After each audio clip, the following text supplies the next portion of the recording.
The death toll from a powerful tornado and hailstorms in East China's Jiangsu province has climbed to 98, and around 800 others have been wounded, some of whom are said to be in critical conditions.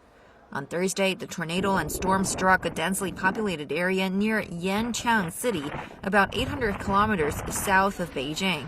The search and rescue operation is continuing, and Chinese President Xi Jinping has ordered all-out efforts to find survivors and help those affected.